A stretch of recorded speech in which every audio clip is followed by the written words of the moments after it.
É sobre um cara que acha que é um cavaleiro em armadura brilhante, mas o problema é que ele vive num mundo onde cavaleiros não existem mais. I understand pain, death.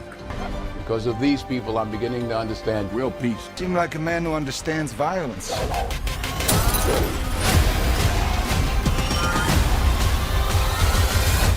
O Protetor é um filme baseado numa série de sucesso que rendeu uma série de fracasso. Mas o filme ficou melhor do que as duas séries, e um dos motivos é seu tema e metáfora. O título em inglês comunica muito mais sua personalidade do que a tradução. The Equalizer, ou numa tradução livre, o Igualador, ou seja, aquele que traz de volta o equilíbrio e a ordem para o caos. Esse é um tema recorrente em todas as religiões e mitologias antigas, que é a tentativa de reencontrar o equilíbrio, de ter essa luta entre o bem e o mal, não necessariamente o equilíbrio entre essas duas forças, mas a vitória do bem sobre o mal para restaurar o equilíbrio, desfazer o caos e restabelecer a ordem. E esse é o tema principal por trás dessa série de filmes. A gente pode ver isso claramente no comportamento de Macau. Ele é sempre perfeccionista e meticuloso, tentando organizar tudo de forma alinhada e simétrica. Ele até mesmo usa o seu relógio para cronometrar cada aspecto de sua vida para que nada fique fora de ordem. O caos, a desordem das pequenas coisas parece incomodá-lo muito, mas o que realmente perturba sua mente é o caos e a desordem moral. É claro que o filme é cheio de exageros e impossibilidades. Mas isso não atrapalha a mensagem. Robert é claramente motivado pelo amor da sua esposa falecida, que ainda tem uma grande influência sobre ele. Partiu o coração dela? Ela partiu o meu. Durante o primeiro filme, Macau é visto lendo um livro algumas vezes, e em determinado momento ele é questionado sobre isso. Sempre lê livros? Minha esposa lia. Ela estava tentando ler os 100 livros que todos devem ler. Ela chegou até o 97. Mas qual livro seria esse? Macau não diz o título, mas dá uma dica. É sobre um cara que acha que é um cavaleiro em armadura brilhante, mas o problema é que ele vive num mundo onde cavaleiros não existem mais. Parece óbvio que ele está falando do livro Dom Quixote, mas como eu queria ter certeza absoluta, eu fui até o roteiro original e encontrei esse texto. Essa é uma instrução que o roteirista deixou para o ator, deixando claro que o livro que ele está lendo realmente é Dom Quixote. E Dom Quixote é a história de um homem que acredita estar vivendo uma grande aventura, onde ele é um cavaleiro medieval lutando contra o mal. I was born by the special will of heaven to restore the lost age of chivalry. Então, enquanto Robert lê esse livro, ele o vive, tentando ser algo que não existe mais no seu mundo, tentando ser um defensor do oprimido. Em 1884, o historiador francês Léon Gautier compilou os 10 mandamentos da cavalaria medieval. E você verá como Robert espelha perfeitamente esse ideal. Terceiro mandamento: tu deves respeitar todos os fracos e te constituir defensor deles. Whatever it is you and your friends do it somewhere else. You warning me? Quarto mandamento: amarás o país em que nasceste. Roberto, tell me, what did you do back home? Government work. I'm retired, man. Quinto mandamento: não recuarás diante do teu inimigo. And I can take anything I want. Then take me. Since you can take anything you want, take me. Here I am. Here I am. Take me. Sexto mandamento: tu deves fazer guerra contra o infiel sem cessar e sem misericórdia. Your man to my left finger on the trigger, but he's a foot too close, which renders your man to my right dead already. He just doesn't know it yet. I feel sorry for his family.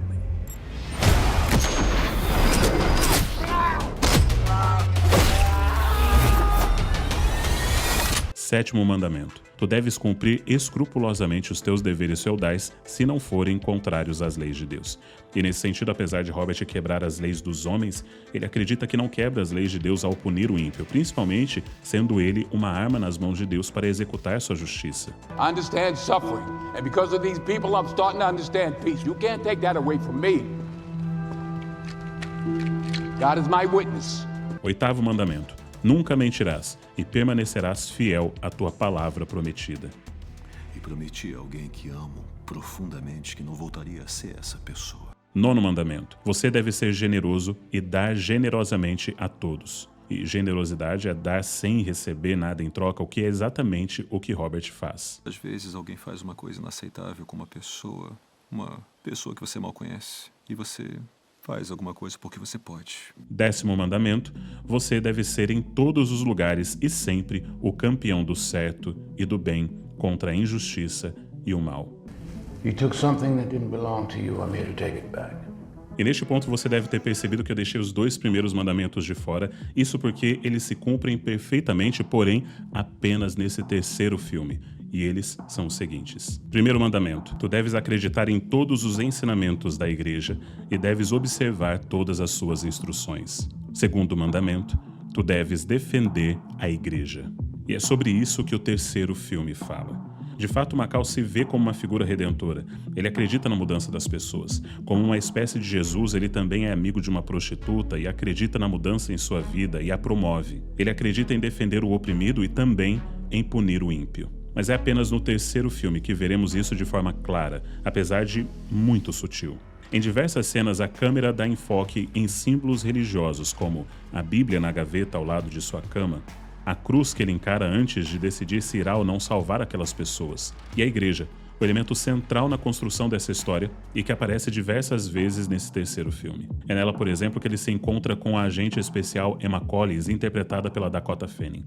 E essa foi uma grata surpresa que me fez lembrar o primeiro filme em que os dois trabalharam juntos, Chamas da Vingança, um dos melhores de Denzel. A igreja e o padre ainda vão aparecer diversas vezes e não é à toa que o final se dá durante uma festividade religiosa. Por isso, filmar essa última parte de O Protetor na Itália fez todo sentido, sendo aquele um país profundamente religioso e representativo da mensagem do filme. Italy's a character in our film. E para um mero filme de ação, esse é um filme que constrói muito bem a subjetividade, os simbolismos em diversos momentos, e você vai ver inclusive uma referência muito legal ao Poderoso Chefão, aquela cena icônica onde o Vito Corleone, o mafioso, é baleado ao lado de uma banca de laranjas. Presta bem atenção perto ali do final de O Protetor 3, você vai ver essa referência. Enfim, este é um filme que eu gostei bastante. Quando a gente fala de filme de ação, a gente espera apenas movimento, tiroteio, coisas explodindo toda hora. Não é o caso aqui. Ele segue um pouco a linha do segundo filme, que também tem essa pegada de ter mais diálogo, desenvolvimento de personagem. Só que eu acho que esse é o melhor dos 3.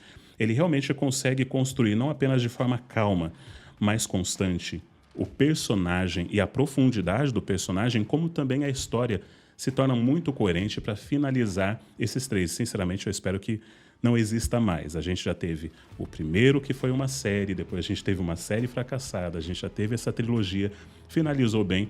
Eu acho que a gente não precisa de mais nenhum reboot dessa história. Eu acho que ela se finaliza aqui de forma muito concreta e muito positiva. Eu recomendo bastante, caso você ainda não tenha assistido, mas faço para você uma pergunta, duas perguntinhas. Primeiro, o que eu fiz neste vídeo foi uma exegese ou uma exegese?